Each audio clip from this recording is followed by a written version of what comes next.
मित्रों नमस्कार। आगामी 18 सितंबर 2024 को एक विशेष खगोलीय घटना होने वाली है। मित्रों 18 सितंबर को इस साल का 2024 सन का दूसरा चंद्र ग्रहण लगने वाला है। मित्रों यह घटना 18 सितंबर को होगी। इसका जो प्रभाव रहता है ऐसा माना जाता है कि तकरीबन अगले 15 दिनों तक एक पक्ष तक रहता है। आज इस वीडियो में मैं आपको चंद्र ग्रहण से जुड़ी हुई सारी जानकारी दूंगा, साथ ही सभी 12 राशियों पर इसका क्या प्रभाव पड़ेगा उसकी भी जानकारी दूंगा, तो कृपया वीडियो को अंत तक देखिएगा, स्किप मत कीजिएगा। मित्रों 18 सितंबर को भारत के समय के अनुसार, भारतीय समय अनुसार यह प्रातःकाल 6:12 पे लगेगा और इसकी जो कुल अवधि रहने वाली है वो 4 घंटे और 5 मिनट तक रहेगी। अर्थात यह भारत के समय के अनुसार प्रातःकाल 6:12 से और 10:17 तक यह चंद्र ग्रहण का काल रहने वाला है। मित्रों यह जो चंद्र ग्रहण है यह यूरोप में, उत्तरी दक्षिणी अमेरिका में, प्रशांत महासागर, हिंद महासागर, साथ ही अटलांटिक महासागर, आर्कटिक और अंटार्कटिका में दिखाई देगा। मित्रों जो चंद्र ग्रहण होता है इसका सूतक काल इसके लगने से 9 घंटे पहले से शुरू हो जाता है, जिसमें किसी भी प्रकार का धर्म कर्म करना, किसी भी प्रकार का शुभ कार्य करना, ये सब वर्जित रहता है। उसमें खान पान, साथ ही खाने की मनाही रहती है और सभी चीजों में तुलसी दल वगैरह डाल देना चाहिए, जो भी भोजन सामग्री या जल होता है। इसमें जो चंद्र ग्रहण या जो भी ग्रहण होता है उसमें गर्भवती महिलाओं को किसी भी प्रकार का काटने या जैसे चक्कू वगैरह का इस्तेमाल करने से रोका जाता है। साथ ही ध्यान करने के लिए और मंत्रों के जाप की सलाह दी जाती है। साथ ही ये जो ग्रहण होता है इसमें जैसे भोजन वगैरह की जो मनाही रहती है ये बुजुर्गों, बच्चों और महिलाओं पर ये लागू नहीं होता है, या जो मरीज होते हैं जैसे किसी को बीमारी या दवाई वगैरह लेनी तो वो ले सकते हैं, उनको मनाही नहीं होती, लेकिन एक सामान्य तौर पर इसको अवॉइड किया जाता है उस काल के दौरान भोजन के समय। मित्रों यह जो ग्रहण होगा 18 सितंबर को ये मीन राशि में लगेगा। उस दिन मीन राशि में राहु भी विराजमान रहेंगे।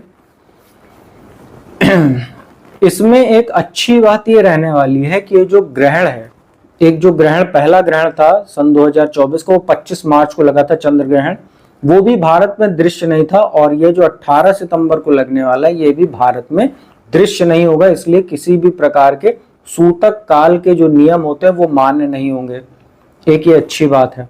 परंतु चूंकि चंद्र ग्रहण है, जब ग्रहण के दौरान जो चंद्रमा रहेगा तो उसका असर सभी 12 राशियों पर तो पड़ेगा ही, इसलिए उसकी सावधानियां भी बरतनी आवश्यक होती है।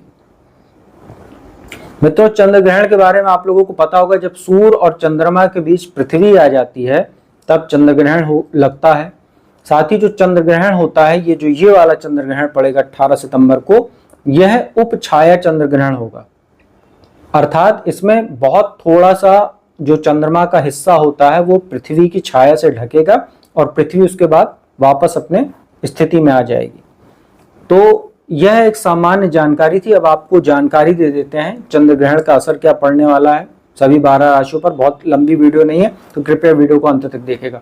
मित्रों सबसे पहले मेष राशि की बात करते हैं। मेष राशि में 12वें भाव में मीन राशि में ग्रहण लगने वाला। आपको अगले 15 दिन तक कोर्ट कचहरी से जुड़े हुए मामलों में कुछ समस्या हो सकती है, खर्चों में अनावश्यक बढ़ोतरी हो सकती है, स्वास्थ्य आपका कुछ नासाज रह सकता है क्योंकि 6ठे भाव पर दृष्टि रहेगी, वहां केतु भी विराजमान है, सूर्य बुध भी रहेंगे, सूर्य और शुक्र रहेंगे, माफ कीजिएगा उस दिन। और द्वादश में चंद्रमा और राहु एक साथ जब रहेंगे तो मानसिक चिंता बढ़ सकती है, मानसिक तनाव बढ़ सकता है। अगले 15 दिन आपको कुछ अनिद्रा वगैरह की भी शिकायत हो सकती है, इसका आप ध्यान रखिए। और ट्रैवल करने से बचिएगा, बहुत आवश्यक हो तभी जाइएगा, अन्यथा ट्रैवल करने से बचिए, घूमने फिरने से, तो आपके लिए बेहतर रहेगा। वृषभ राशि की बात करते हैं। आपके लाभ भाव में गोचर होने वाला है, अर्थात ये ग्रहण लगने वाला है। आपको अगले 15 दिन में कुछ धन लाभ हो सकता है। थोड़ा बहुत कहीं ना कहीं संतान को लेकर कुछ चिंता हो सकती है क्योंकि पंचम भाव पे दृष्टि रहेगी और ग्रहण दोष वहां पर भी सूर्य केतु का बना रहेगा, क्योंकि 16 तारीख को सूर्य आ जाएंगे कन्या राशि में, तो जो दृष्टि संबंध बन रहा है, तो चंद्र ग्रहण के दौरान मानसिक तनाव कुछ आपका संतान को लेकर हो सकता है। अगले 15 दिन संतान के स्वास्थ्य का, उसके साथ संबंधों का ध्यान रखिएगा। बाकी गोचर आपके लिए अच्छा है, मान सम्मान को बढ़ाने वाला, और कोई पुराना धन आपको प्राप्त हो सकता है। जैसे अगर किसी को उधार वगैरह दिया तो कोशिश कीजिएगा वो आपको मिल सकता है। मिथुन राशि की बात करते हैं, दशम भाव में ग्रहण लग रहा है कर्म स्थान पर। अगले 15 दिन तक आपको कुछ लाभ तो होगा, परंतु आपको अपने उच्चाधिकारियों से, अपने कलीग, अपने सहयोगियों के साथ संबंध को बेहतर करके चलना चाहिए, अन्यथा कुछ अनायास उनके साथ कुछ बिगाड़ हो सकता है, जिससे आपको मानसिक तनाव हो सकता है, कार्यभार कुछ बढ़ सकता है। साथ ही चतुर्थ भाव में भी ग्रहण दोष बना हुआ है सूर्य और केतु का, तो कहीं ना कहीं कुछ लोकप्रियता या मान सम्मान को आपके हानि पहुंच सकती है, तो थोड़ा आप सतर्क रहिए कार्यस्थल पर। बाकी आपके लिए भी ग्रहण ठीक ही कह सकते हैं। मित्रों, चंद्रमा की राशि कर्क की बात करते हैं, सबसे ज्यादा प्रभावित होने वाली यही राशि है। आपके भाग्य स्थान में ये ग्रहण लगने वाला है। अगले 15 दिन आपको भाग्य में कुछ कमी देखने को मिलेगी, क्योंकि शनि की ढैया भी आपको चल रही है, शनि वक्री है, और आपके जो दशमेश कर्मेश होते हैं मंगल, वो द्वादश में नाश भाव में गोचर कर रहे हैं। ऐसे में ग्रहण पिता के स्वास्थ्य को परेशानी दे सकता है। साथ ही कहीं ना कहीं आपको जो है पिता के साथ मतभेद हो सकते हैं, छोटे भाई बहनों के स्वास्थ्य को प्रभावित कर सकता है। साथ ही आपको धर्म कर्म में इस गोचर के दौरान ज्यादा मन लगाना चाहिए। अगले 15 दिन जितना धार्मिक कृत्यों में आप संलग्न रहेंगे, उतना ग्रहण का दोष नकारात्मक आपको कम मिलेगा, परंतु भाग्य में आपको ये 15 दिन अवरोध देखने को मिलेगा, तो सतर्क रहिएगा। मित्रों, इसके बाद बात करते हैं सिंह राशि के। आपके लिए ग्रहण बहुत ज्यादा चिंताजनक हो सकता है। अष्टम भाव में मारक स्थान में ग्रहण लगने वाला है। अपने स्वास्थ्य का ध्यान रखिएगा, चोट चपेट की घटना हो सकती है, मानसिक तनाव बढ़ सकता है, अनिद्रा की शिकायत, अनावश्यक खर्चे आपके हो सकते हैं। इस पूरे ग्रहण के दौरान जो सवेरे का समय रहेगा 6:12 से और 10:17 जो भारतीय समय अनुसार है, आप इस गोचर के दौरान महामृत्युंजय मंत्र का जाप कर सकते हैं, या ओम नमो भगवते वासुदेवाय इस मंत्र का जाप कर सकते हैं, तो आपके लिए बेहतर रहेगा। अन्यथा मानसिक चिंता ये 15 दिन आपको देने वाला रहेगा अगले, इसका आप ध्यान रखिएगा। कन्या राशि की बात करते, सप्तम भाव में ये आपके ग्रहण लग रहा है। व्यापार में विशेष सावधानी बरतिएगा।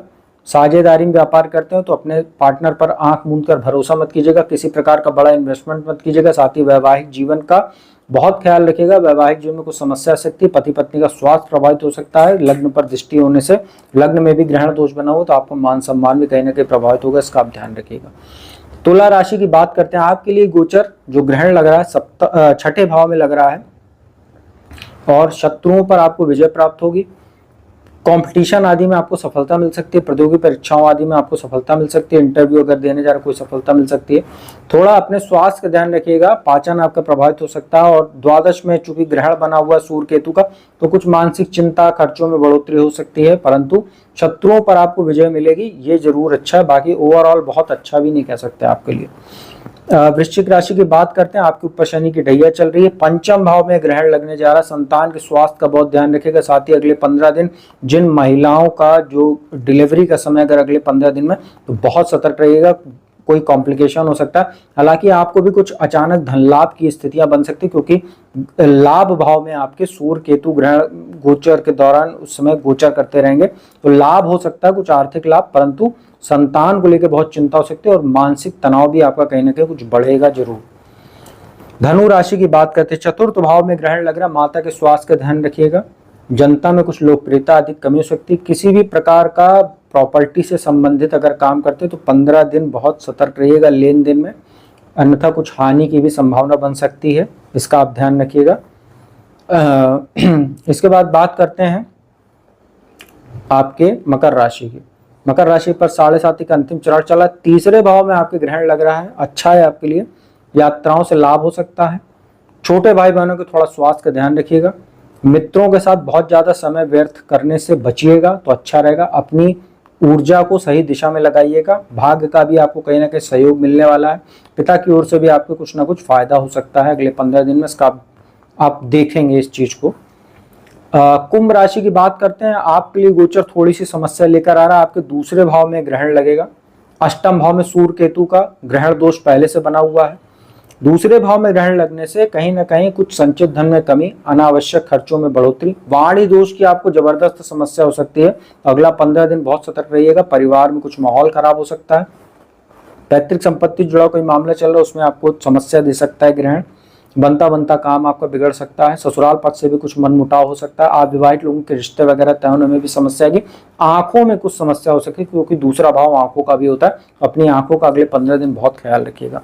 मित्रों, अंतिम राशि मीन की बात करते हैं जिसमें ये ग्रहण लगने वाला है, लग्न में ही आपके ये ग्रहण लगने वाला है और जो चंद्रमा होते हैं आपके लिए वो पंचमेश होकर लग्न में रहेंगे, यहाँ पर ग्रहण में रहेंगे और सप्तम भाव में सूर्य केतु का ग्रहण दोष बना। वैवाहिक जीवन का ध्यान रखिएगा, कुछ स्वास्थ्य आपका प्रभावित होगा, ग्रहण के दौरान मानसिक तनाव, आपका मानसिक चिंता बढ़ सकती है, अगले 15 दिन आपको कुछ अनिद्रा वगैरह की भी शिकायत रहेगी, संतान की ओर से भी आप कुछ चिंतित हो सकते हैं।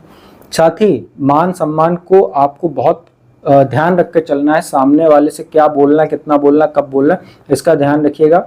व्यापार का भी आप बहुत ख्याल रखिएगा, व्यापार में बहुत बड़े डिसीजन लेने से अगले 15 दिन तक बचे तो आपके लिए बेहतर रहेगा, वरना ये थोड़ा बहुत आपको भी समस्या देने वाला है।